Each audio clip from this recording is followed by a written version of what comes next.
Amigos y amigas, ¿qué tal? Muy bienvenidos y bienvenidas a un nuevo capítulo del ciclo de conversación VB en clave constituyente, creado por el Centro de Estudios de Ñuble de la Universidad del Biobío en el marco de su proyecto de extensión relevante 2021.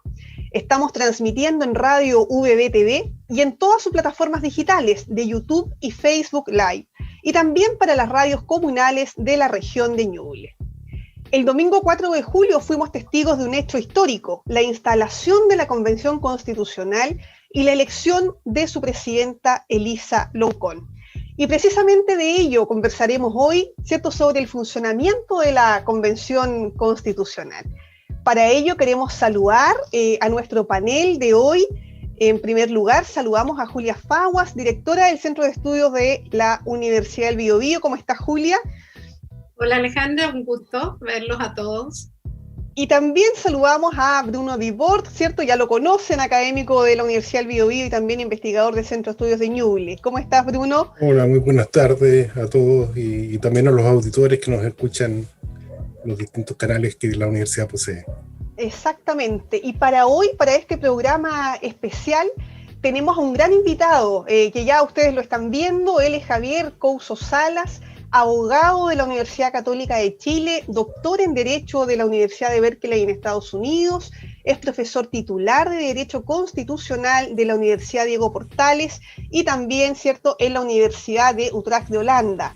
Es investigador adjunto de la línea de conflicto político y social del Centro de Estudios de Conflicto y Cohesión Social, COE. Así que te damos la más cordial bienvenida, Javier, y muchas gracias por haber aceptado nuestra invitación.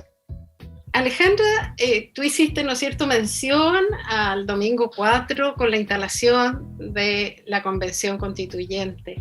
En ese sentido creo que es importante pedirle a Javier que nos ilustre un poco respecto a esa instalación, a el proceso que viene a continuación, ¿no? Respecto a cómo se instala también un reglamento de funcionamiento, a la importancia de ciertos procesos que allí van ocurriendo, en fin. ¿Qué te pareció todo ese proceso, Javier? Bueno, más allá del comienzo accidentado, que tampoco hay que dramatizar tanto, creo yo, estos procesos en todo el mundo han partido siempre con mucha polarización porque lo que está en juego es mucho. Nosotros hemos tenido recuerdos de leyes polémicas, se me viene a la cabeza la ley de despenalización del aborto, que hubo mucho drama.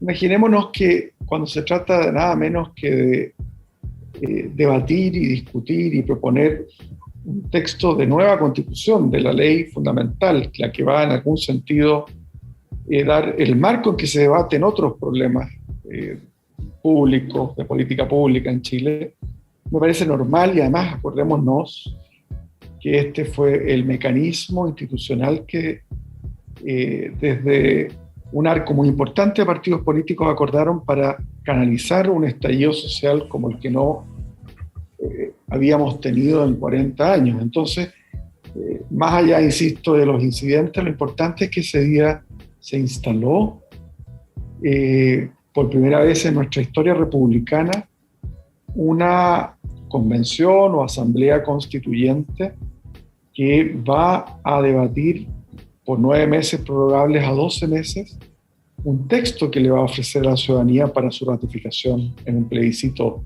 de salida ratificatorio. Se instaló una convención por primera vez en la historia de la humanidad en materia de convenciones constitucionales, asambleas constituyentes, que era paritaria. Esto es muy importante.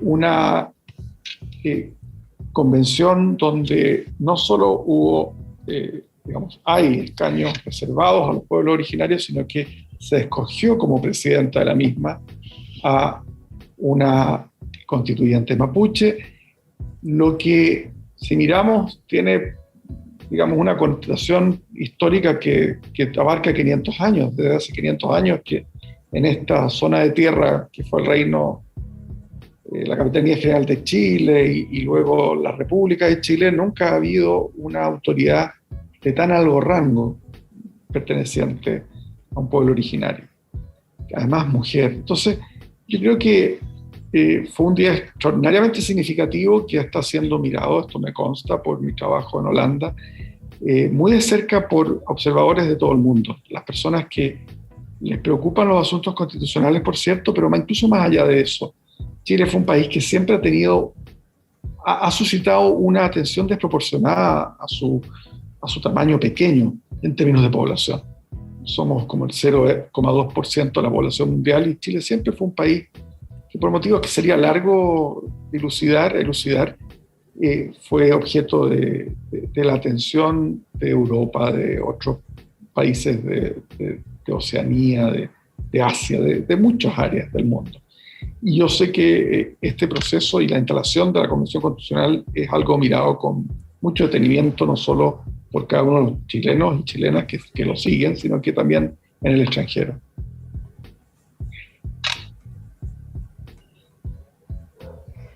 Javier, respecto de la instalación propia, uno de los temas que se ha instalado tiene que ver con esta dedicación exclusiva o no de los convencionales constituyentes, que efectivamente hay un trabajo, ¿cierto?, que es el que habitualmente lo vamos a ver, el trabajo de comisiones, pero también el componente territorial, ¿no? De cuando no están en sesión, debieran estar en cada uno de los territorios recogiendo las propuestas de la ciudadanía.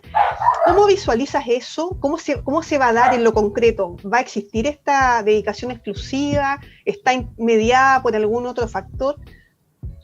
A ver, la dedicación es exclusiva. La Constitución solo hace aplicable a las constituyentes, a las convencionales y convencionales varones, la posibilidad de dictar algunas horas, digamos, de docencia, típicamente universitaria. Pero eso es algo muy marginal. Este es un trabajo muy exigente. Es extremadamente exigente. No es tanto por lo voluminosa que puede ser la nueva Constitución, sino porque cada palabra tiene un peso que no lo tiene en un cuerpo meramente legal. Cada palabra de un texto constitucional, si quedó mal redactado, puede dar lugar a interpretaciones equívocas que luego inevitablemente deben o fuerzan una ley interpretativa de la Constitución o un fallo de algún tribunal. O sea, el trabajo es extraordinariamente demandante. Es literalmente, es como estar, digamos, haciendo una analogía como en la primera línea de la lucha contra el COVID. No son tareas de media jornada. Es algo absoluta desde el punto de vista jurídico-político, son enormemente trascendentes y esto ha sido así en todo el mundo. Aquel convencional o aquella convencional que decía, digamos, no tomárselo así simplemente va a ser alguien que va a estar, digamos, no va a tener mayor incidencia en el proceso. Y la gente va a empezar a darse cuenta de la importancia que tiene esto a medida que vayan ya planteándose los grandes temas. Voy a poner un solo ejemplo. Hablé de la despenalización del aborto. Yo creo que una de las cosas que va a plantearse, y que, ojo, creo que tiene chance de aprobarse, por poner un ejemplo muy concreto, es la aprobación de un derecho reproductivo de la mujer a que ella desea todo tipo de aborto, con algún sistema de plazos.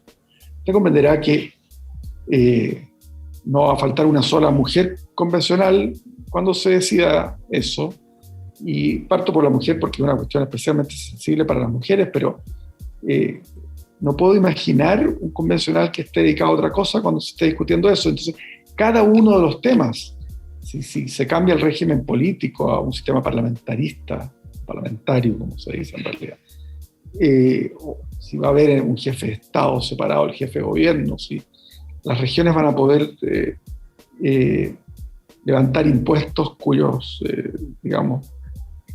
recaudación se quede primordialmente en la región. Cada uno de los temas son extraordinariamente relevantes, entonces la propia dinámica y la lógica de la convención va a llevar a que esto sea incluso difícil esas horas de docencia universitaria que se autorizan.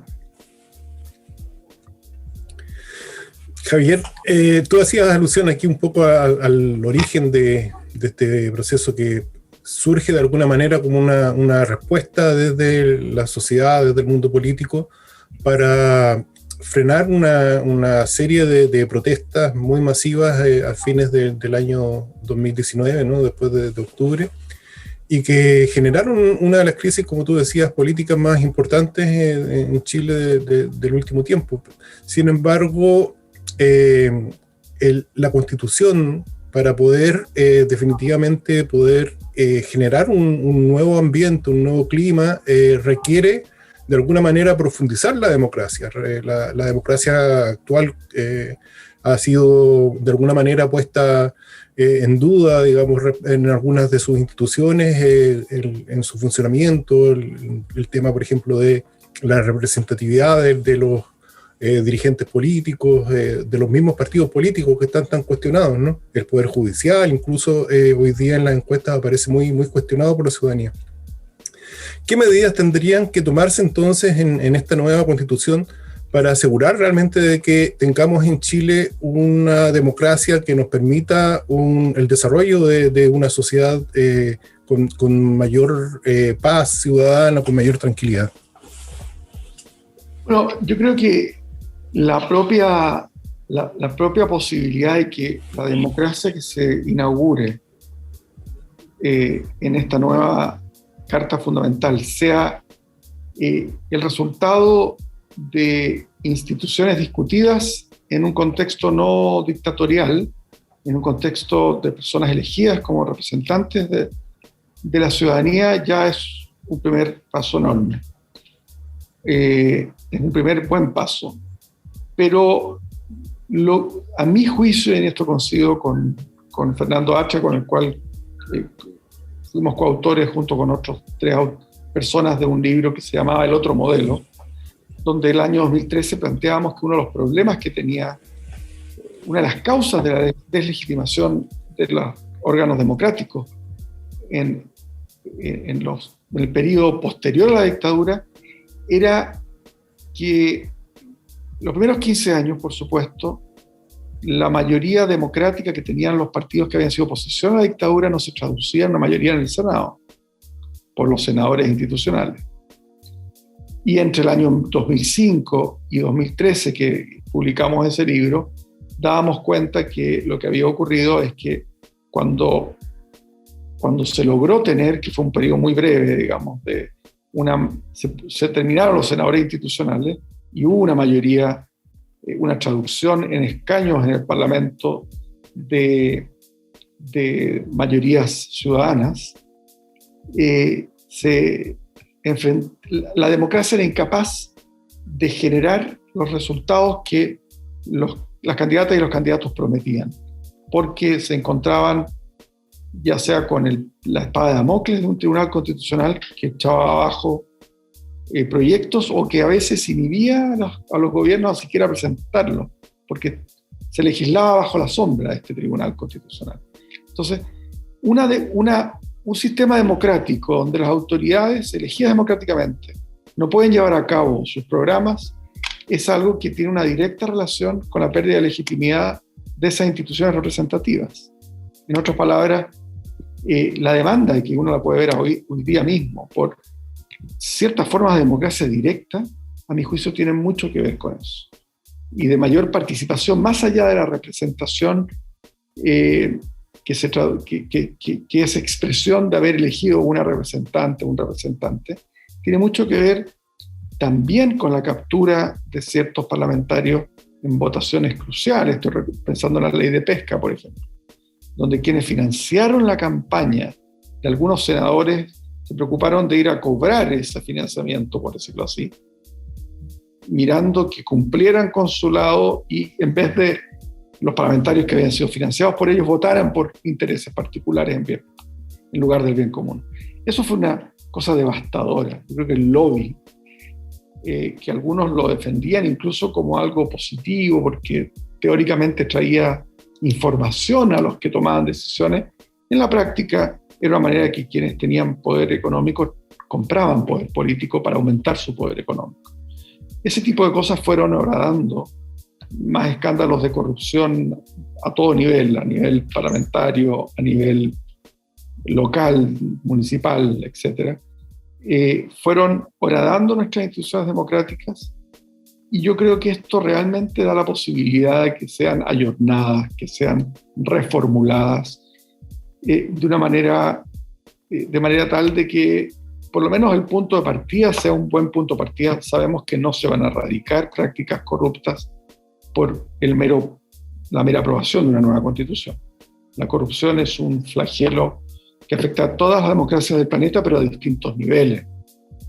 Recuerdo alguna vez en Suecia cayó una primera ministra porque usó la tarjeta de crédito del ministerio para una compra de no sé, perfumes o cosas personales. Fíjense el nivel que generaba ese tipo. O sea, la corrupción existe en todo el planeta, pero los niveles pueden ir desde cosas muy acotadas como los países escandinavos a cosas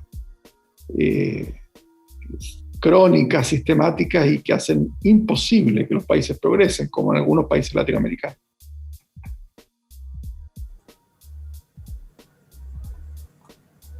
En este sentido, Javier, podemos pensar entonces de lo que tú estás diciendo, ¿no es cierto?, que este proceso constituyente en este momento abre una serie de oportunidades también para avanzar, ¿no es cierto?, en una mejor conversación entre los distintos sectores, en acuerdos, para instalar, ¿no es cierto?, este nuevo país con mayor paz, como decía Bruno. ¿Te parece que hay esas oportunidades? Es una muy buena pregunta, Julia, porque la posibilidad, yo diría, no solo abre la posibilidad, sino que es algo que en otros países ha ocurrido. No veo por qué en Chile no debiera ocurrir. Nosotros a veces nos dejamos llevar por primeras impresiones, el relativo desorden que hubo en la instalación y al día siguiente en la instalación, cuando no estaban las condiciones técnicas y se produjeron acusaciones cruzadas de quién era el responsable de eso. A veces nos distraen del hecho de que nosotros tenemos la posibilidad histórica de rehabilitar el concepto de acuerdo como algo legítimo. Porque la mal llamada democracia de los acuerdos, en el fondo, por los enclaves autoritarios que tiene la actual constitución aún vigente del año 80, implicaba que si no se llegaba a un acuerdo, el status quo que seguía rigiendo era que había sido impuesto por una dictadura criminal, que es objetivamente lo que fue la dictadura liderada por el general Pinochet. Recordemos que un país tan moderado como Inglaterra consideró que él era plausiblemente un genocida, y bueno, un régimen liderado por un posible genocida es un régimen criminal. Entonces, perdonen que la retórica parezca tan exagerada quizás a algunas personas, pero objetivamente hablando, era muy distorsionador denominar y celebrar una democracia de los acuerdos, supuesta democracia de los acuerdos, donde cuando no había acuerdo, la posición por defecto que quedaba, lo que regía, era la legislación o el modelo económico, lo que fuera instalado por una dictadura criminal. Entonces, yo creo que está la posibilidad de rehabilitar la idea de acuerdo entre demócratas, porque es simétrica la posición ahora. La hoja en blanco, en el sentido como metáfora, es extraordinariamente importante aquilatarla. En aquello que no hay acuerdo entre demócratas que están en una posición simétrica, no rige por defecto nada. Entonces, el acuerdo ahí pasa a ser algo extremadamente valioso, porque es distinto, insisto, que cuando se tiene una constitución tramposa. Nuevamente estoy citando a Fernando Atria en esto, es un colega y amigo, hemos conversado por décadas, ya un par de décadas de esto. No es raro que la propia noción de acuerdo produzca rechazo, porque esos no eran acuerdos. Es como cuando se habla, voy a hacer un símil con el derecho laboral. El contrato de trabajo en el siglo XIX, cuando no existían sindicatos, y la protección al que estaba en una posición asimétrica al trabajador, que si no llegaba a un acuerdo con el empleador se moría de hambre, hablar de que había un libre concurso de voluntades era francamente escandaloso. Cuando hay un acuerdo de voluntades con un trabajador que tiene derechos laborales firmes sindicatos fuertes detrás de él, adquiere otra connotación el acuerdo entre empleadores que son dueños del capital y trabajadores que solo tienen su trabajo para poder, digamos, ofrecer. Entonces, yo creo que hago este símil porque creo que el proceso que acabamos de inaugurar hace un par de semanas atrás tiene este enorme potencial, que en Chile por primera vez en 30 años experimentemos acuerdos entre personas libres e iguales. Y eso es algo enorme, tiene una enorme trascendencia. Va a rehabilitar la idea de acuerdos en democracia. Javier, y hay también en este tema de la igualdad tan importante, ¿no?, para el desarrollo de una democracia sana, muchos aspectos que de alguna manera están allí intrincados, ¿no? Por ejemplo, se dice que para que un país sea democrático tiene que tener libertad de prensa. Y la pregunta que siempre nos hacemos en relación a la realidad que tenemos acá es si existe libertad cuando están los medios concentrados en 10 propietarios, ¿no? Y entonces la visión que se tiene respecto de lo que está sucediendo está de alguna manera teñida por eso. ¿Cómo crees tú que eso de alguna manera también podría a futuro mejorar?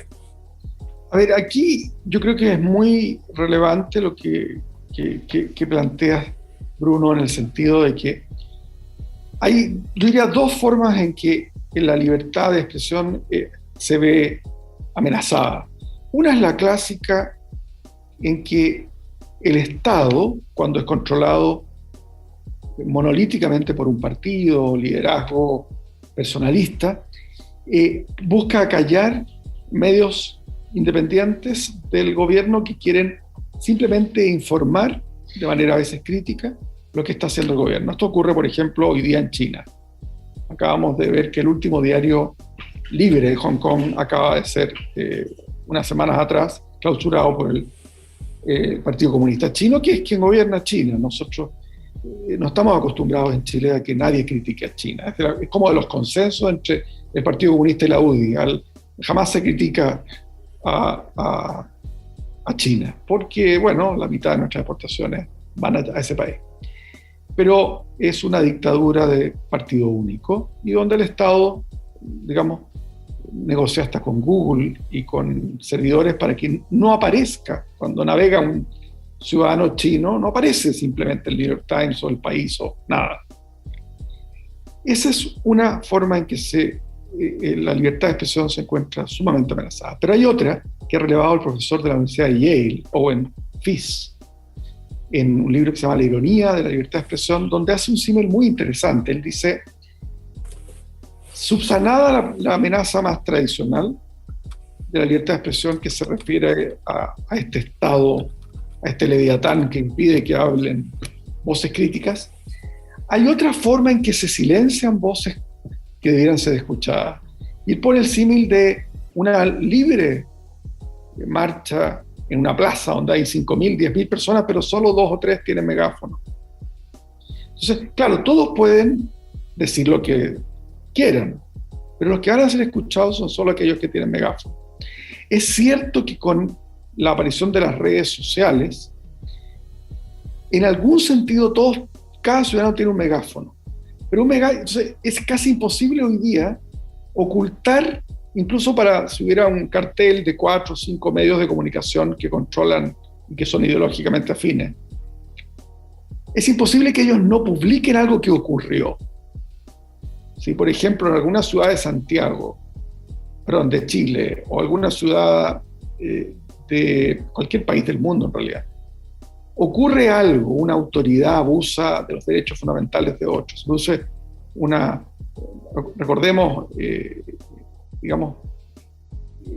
la primavera árabe, cómo con un celular se podía transmitir en vivo y ahí se colgaba CNN o Al Jazeera y transmitían en vivo lo que un ciudadano con su teléfono, su smartphone, como le llaman los anglosajones, estaba transmitiendo. Pero sabemos que eso tiene un límite también, porque los medios establecidos, estos que crean sentido común, los que tienen desde jardinería, pasando por crítica de cine hasta política, o sea, los que tienen los que cubren los diarios en papel, que son los que han migrado a Internet.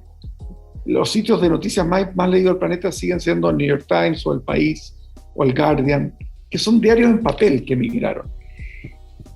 Si esos medios y la televisión también, no hay un pluralismo ahí, por supuesto que se produce esta imagen que Owen Fitz, esta imagen tan poderosa, ¿no? Que todos pueden hablar, pero van a ser escuchados solo los que tienen megáfono. Entonces, ahí claramente a mí me gusta la estrategia que usan los países nórdicos, y Holanda, el país donde trabajo, además de la Universidad Diego Portales, que no consiste en que haya consejos que censuren a los medios que ya existen, sino que el Estado corrige la ausencia de voces excluidas por la vía de subsidiar la aparición de diarios ideológicamente distintos a los que hay, o medios de televisión, porque si no, el riesgo de pasarse al Estado leviatán, que acalla bajo la excusa del pluralismo y la objetividad de los medios, se cae la libertad de expresión por este otro lado, digamos. Entonces, me refiero a que la nueva Constitución va a poder plantear el pluralismo compatible con la más absoluta libertad frente al Estado o cualquier censura previa, que es algo que ya existe en Chile. En Chile podríamos decir, tenemos cubierto el problema que tiene China o Cuba hoy día, en que uno se informa por Gramna y algún otro medio autorizado por el gobierno de Cuba, régimen de partido único también hay que recordarlo. En Rusia tenemos una situación un poco más sutil, donde Putin deja existir algunos medios, pero en el fondo también utiliza otras vías, intimidad periodista, es otro el mecanismo. Pero también tenemos países como Chile, sería el único país hoy día donde los diarios que crean sentido común, cuando la centroizquierda era gobierno, eran todos de oposición, y cuando la centroderecha o la derecha era gobierno, eran todos pro gobierno. Eso no es normal. Y eso tiene que cambiar. Yo creo que es bien notable cómo en Chile, a nivel de televisión, es un medio norteamericano el que más se ha atrevido la red con capitales extranjeros, no norteamericanos, y CNN, que está vinculado a Chilevisión, con capitales norteamericanos, son lugares donde hay mayor independencia del sector privado, porque el avisaje juega un rol también en que sobrevivan o no ciertos medios. Pero insisto, la respuesta constitucional a eso tiene que ser una que promueva el pluralismo sin tocar la más absoluta libertad de expresión de los medios que ya existen, porque es muy peligroso cuando tenemos con entes estatales que empiezan a decidir qué fue objetivo o qué no fue objetivo. Bien. Ahí también las universidades, los centros de estudio pueden jugar un rol muy importante respecto de generar observatorios de la comunicación y tener allí un control ciudadano de alguna forma, ¿no? Respecto de, porque llama la atención, por ejemplo, que por qué en los matinales solamente invitan a determinadas personas, ¿no? Y entonces un observatorio podría decir, tales canales han destinado tantos minutos o tantas horas al año a determinado candidato, y eso obviamente puede ser de alguna manera después... Totalmente, y eso podría ir acompañado de legislación que autorizara al Estado a crear medios de comunicación o a subsidiar medios de comunicación de grupos que no están teniendo su, digamos, y no un gobierno, sino que el Estado tuviera que hacerlo, para hacerlo algo que fuera más allá de una administración. Pasando a otro tema, Javier, mucha gente tiene la duda respecto de qué es lo que pasa en la nueva Constitución con aquellos tratados que dice el acuerdo que se firmó el 15 de noviembre tiene que mantenerse, digamos, la nueva Constitución tiene que resguardar eso. ¿Y qué pasa con los tratados internacionales de derechos humanos? Por ejemplo, que Chile de alguna manera no ha querido ratificar. ¿También tendrían que ser considerados? Totalmente, yo diría más considerado. Hay una cierta jerarquía a nivel internacional, que si ustedes lo piensan, es una jerarquía bastante obvia. El sistema de Naciones Unidas, lo primero que hace es una Declaración Universal de los Derechos Humanos. No hizo un tratado de libre comercio, lo primero que hizo. Los tratados tienen una cierta jerarquía, donde aquellos que tienen que ver con la dignidad humana están en la primera Y eso también ocurre a nivel doméstico. La Constitución, la Carta de Derechos Fundamentales, de Bill of Rights, para hablar en la Constitución de Estados Unidos, un país no particularmente, digamos, izquierdista, pero considera que hay una cierta jerarquía. La jerarquía que tienen tanto los tratados de derechos humanos como una Carta de Derechos Fundamentales en una Constitución son muy superiores a toda otra regulación administrativa, económica, comercial. Entonces, hay un falso dilema. Cuando yo entiendo la preocupación de algunas personas, incluso algunos constituyentes, han manifestado preocupación de que el hecho de que hay una norma en las reglas que regulan el actual proceso, donde se plantea que se deberán respetar los tratados internacionales. Bueno, yo creo que los llamaría a tranquilidad, porque como son prioritarios los tratados de derechos humanos en caso de choque, que a veces los hay, entre ciertos tratados comerciales y un tratado de derechos humanos, prima sin lugar a dudas. Eso es pacífico en la doctrina del derecho internacional. Que el jus cogens es más importante que el... No incluye temas comerciales el jus cogens. El jus cogens es, por ejemplo, aquellos principios de derecho internacional que se consideran propios de toda nación civilizada y que incluye la prohibición de la tortura, del genocidio, etc. Entonces, para mí es una buena noticia que el proceso constituyente que el texto de la nueva Constitución deberá respetar los tratados internacionales, porque, insisto, hay una jerarquía donde lo más importante son la dignidad humana expresada en los derechos humanos. Y Javier, más allá de los tratados internacionales, ¿no? Hemos hablado, y tú hacías mención a eso también a la página en blanco, pero también hay ciertos límites o constreñimientos, ¿no? Que hay que tener en consideración en la redacción de esta nueva Constitución, como los que acabas de mencionar. ¿Qué otros nos podrías sí,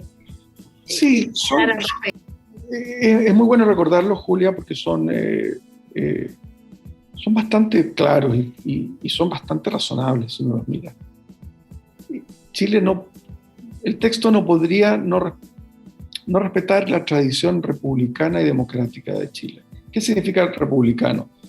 Que hay un Estado de Derecho, una separación, particularmente entre el poder, entre quienes adjudican, entre los jueces y los poderes políticos propiamente tales, legislativo, ejecutivo. Eso es clave porque el poder político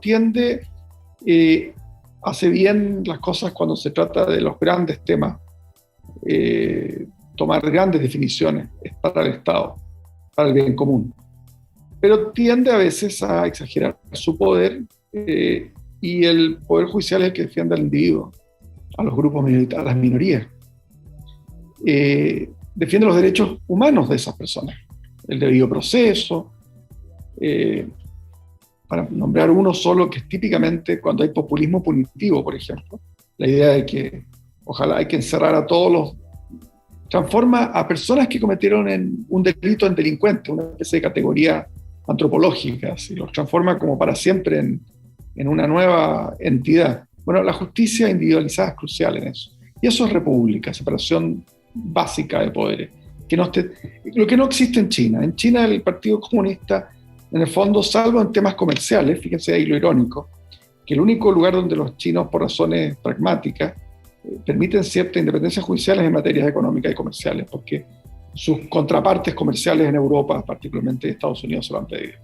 Pero cuando se trata de, digamos, crímenes políticos, como denominan ellos, delitos políticos, responde al Partido Comunista, todas esas cosas. Entonces, Chile, que sea un constreñimiento que haya separación de poderes, particularmente el poder judicial y los políticos, me parece una gran noticia. Que no podamos ir a una dictadura de partido único, que tiene que ser democrático, y no seamos una monarquía, de nuevo, me parece obvio. Entonces uno va sumando los constreñimientos, los más importantes que han llamado la atención para algunas personas, pero bastante más común de lo que se cree, es la idea de que la Convención Constitucional se aboque a elaborar un texto de nueva Constitución y no interfiera con los poderes que siguen gobernando el país mientras las nuevas autoridades que surgirán al alero de esta nueva Constitución sean electas. hay procesos, por ejemplo, el proceso venezolano fue así, el año 99, el partido de Chávez obtuvo 100 de 120 constituyentes. Y lo primero que hizo fue autodeclararse soberanísimo, como planteó Chávez en su...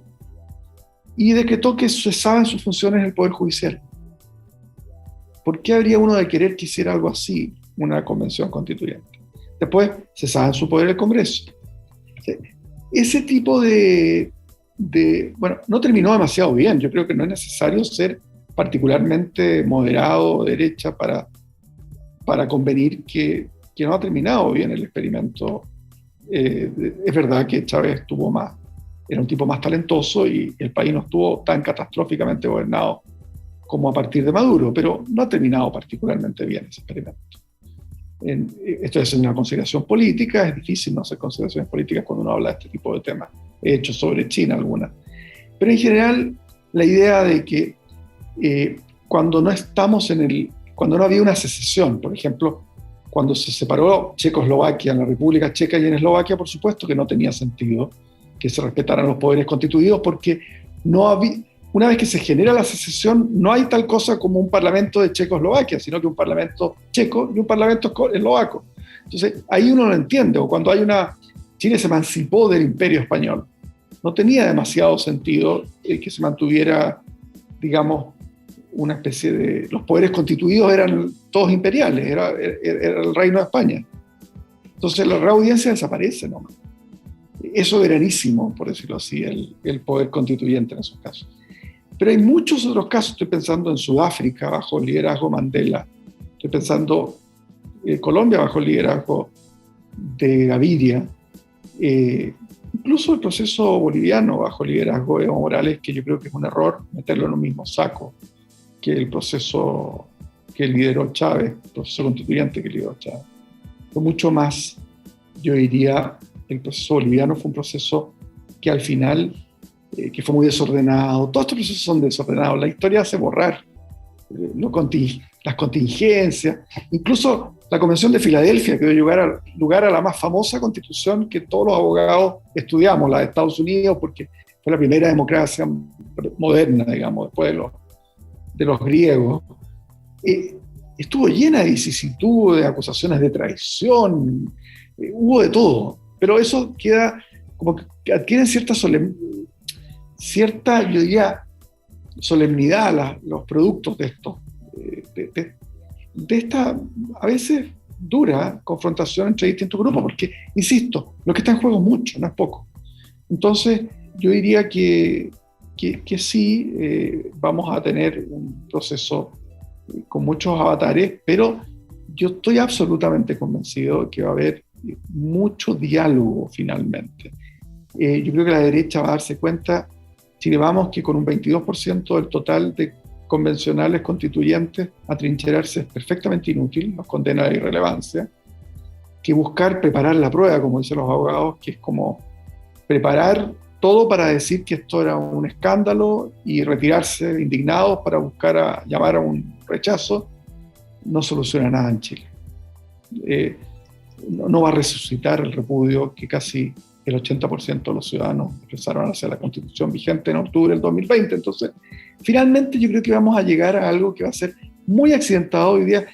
Es cómodo y, como dicen los jóvenes, cool ser pesimista ante este tipo de procesos. Pero es muy poco constructivo porque no nos queda de otra, creo yo, que sacar esto adelante. Javier, y en esa capacidad de diálogo, ¿cómo se vincula con la ciudadanía? Porque también es una oportunidad, ¿no? Para efectivamente todo lo que sucedió en la revuelta y las exigencias que efectivamente las personas hacían sobre la nueva Constitución tienen que verse reflejadas también en lo que vayamos a escribir. ¿Cuáles deben ser los mínimos respecto de los convencionales constituyentes para efectos de relacionarse con la gente que efectivamente está ávida a opinar? Históricamente se pensaba que cuando uno elegía un representante ya estaba satisfecha la necesidad de participación. Y eso ha sido revisado, yo diría, en los últimos 40 años por Naciones Unidas, en Idea Internacional, todos estos organismos internacionales que se preocupan de procesos constituyentes. Porque se dan cuenta que no es suficiente haber votado por un representante, que no es poco tampoco, o sea, tomemos el peso. Primera vez en nuestra historia que una de nuestras constituciones va a ser fruto del debate de representantes elegidos en democracia y democráticamente elegidos, además, no por sorteo o por una convención. Pero hay que estar doblemente seguros de que esos representantes también hayan escuchado a organizaciones sociales, a movimientos sociales. Hay que tener cuidado, eso sí creo yo, y por eso es que es importante que no sea vinculante la incidencia de movimientos muy organizados, porque no todos los grupos, no todos los individuos en una sociedad tienen el capital político y cultural para organizarse, para hacerse oír. Y allí hay una desigualdad importante, esto lo ha estudiado la sociología política. Hay un capital cultural que hace posible la asociatividad y la intensidad con que ciertos grupos manifiestan algo no significa que sean más que otros, que pueden ser más silenciosos. Pongo un ejemplo. El contingente, más allá de los pensionados, puede haber un contingente de personas de tercera edad que tenga preocupaciones que son muy legítimas, pero que no estén acostumbradas a marchar en las calles, o que no estén asociados. Puede haber grupos, de hecho, toda la idea de los escaños reservados fue pensado en minorías permanentes e insulares que no pueden hacerse escuchar. Un pueblo Coya, cuando Cahuáscar, Yagán, ¿qué posibilidades tienen si los números son mínimos? Si está en Isla Navarino, la persona que representa a ese pueblo, ¿cómo va a llegar a hacerse oír? Bueno, ahí había un mecanismo ya, escaño reservado. La paridad fue otro mecanismo también, de evitar que la mayoría de la población, que son mujeres, quedaran relativamente menos representadas, con 23% era la representación que tenían en el Congreso actual.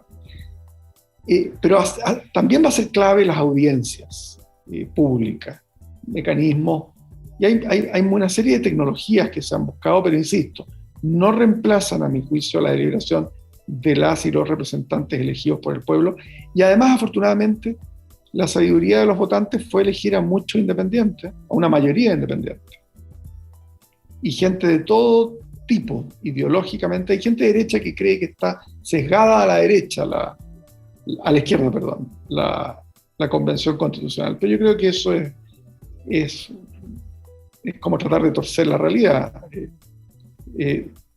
Hay distintas izquierdas, distintas personas que pueden estar en listas independientes de sensibilidad de izquierda, tienen en realidad cosas que les importan, que son muy específicas, que no tienen que ver con las alineaciones tradicionales que vienen de la Revolución Francesa, digamos, entre izquierda y derecha. Hay preocupaciones postmaterialistas, como la ha denominado más de algún politólogo. Entonces, yo creo que es importante la participación, pero también hay que tener cuidado con identificar al pueblo con aquellos que más se movilizan dentro del pueblo. Por eso es tan importante el momento electoral también. No es algo despreciable. Y a veces siento que hay un riesgo ahí de identificar a pueden ser decenas de miles, cientos de miles, pero hay millones también. No es que esté diciendo que los millones no estén sintonizados con los cientos de miles que se movilizan. Estoy diciendo que la manera más ordenada de que sepamos quién representa a quién ha sido la elección de convencionales, que me parece además representa bastante bien al conjunto de la sociedad chilena. Se nos va el tiempo rápido siempre en estos programas, ha estado muy, muy interesante. Por último, Javier, como para terminar, tú mencionaste varias constituciones allí, algunas muy distintas entre ellas, algunas como la norteamericana que tiene muy poca regulación, digamos muy poco articulado, y otras que llegan a regular cosas como bastante específicas. ¿Qué crees tú que sería lo mejor para Chile? ¿Una constitución que regule mucho o una más bien que defina principios más que regule las cosas más específicas? Yo creo que en general me interesaría que fuera una constitución que fuera clara, porque a veces puede ser muy detallada pero es contradictoria entre sí, y eso sería complicado. Que sea clara, Y hay que recordar que las constituciones siempre responden a una problemática que vivió un país. Les voy a poner un ejemplo. La constitución del año 33, el problema percibido, más allá de que fuera verdadero o no, era una cierta anarquía. Y buscó resolver eso de una manera un poco autoritaria, pero era una constitución crecedora, como los liberales del siglo XIX se dieron cuenta. La constitución del 25 buscó restaurar un problema que era la falta de gobernabilidad ante lo prisionero que estaba el presidente de la República por parte del Congreso. El problema que los constituyentes autoritarios de la dictadura militar percibían era lo que ellos sentían era la amenaza al derecho de propiedad. Entonces, uno tendría que preguntarse cuál es el problema percibido hoy que hace necesaria una nueva constitución. Yo diría que son dos. Uno era de legitimidad de origen, o sea, de que un país decente tiene derecho a ser gobernado por una constitución que no haya sido impuesta por la única dictadura criminal de la historia. Me parece que es algo razonable. Pero dos, el gran problema percibido era que esta constitución impedía avanzar, transitar hacia otras variaciones de economía de mercado que fueran menos inequitativas como la actual. En general en el mundo, por lo menos en Chile, no pareciera haber he visto incluso el candidato comunista, que su partido históricamente creía en la economía centralmente planificada, hoy día no tiene un programa comunista en su programa económico. Desde el punto de vista objetivo es socialdemócrata, aunque esta es una palabra que hoy día tiene tanto prestigio que lo ocupan hasta personas de derecha, pero yo diría que una constitución que relegitime la democracia vendría siendo como la idea, relegitime, haga posible que la democracia como forma de vida, no solo como mecanismo de resolución de conflictos públicos, sea capaz de visibilizar los problemas que verdaderamente está sufriendo la gente y haga algo por solucionarlo. Porque teníamos un sistema donde se elegía incluso personas que querían cambiar las cosas, pero no podían porque la Constitución estaba al servicio de blindar un modelo instaurado en dictadura, un modelo económico, social, cultural. Tal como decía Bruno, ¿cierto? Se nos ha pasado el tiempo, estimado Javier. Ha sido muy interesante conversar contigo y que hayas compartido con nosotros tu conocimiento y tu vasto experiencia respecto de estos temas, así es que a nombre de la Universidad del Biobío y de nuestro centro de estudios queremos agradecerte por este espacio, esperando, cierto, poder tener un próximo encuentro también para seguir viendo cómo avanza este proceso que estamos todos ahí muy expectantes a lo que vaya a suceder. Sí, soy yo el que tiene que agradecer la invitación y felicitarlos por esta iniciativa que me parece muy, muy buena. Ya, sí, ha sido una conversación muy, muy interesante en verdad. Así que, bueno, reiterar la invitación de Alejandra para en un tiempito más volver a conversar de estos temas, Javier. Con todo gusto, un gusto saludarlo esta tarde. Muchas gracias. Muchas gracias. Así es que nos despedimos de nuestros amigos de las radios de la UBB TV y nos encontramos en un próximo capítulo de UBB en clave constituyente. Muchas gracias.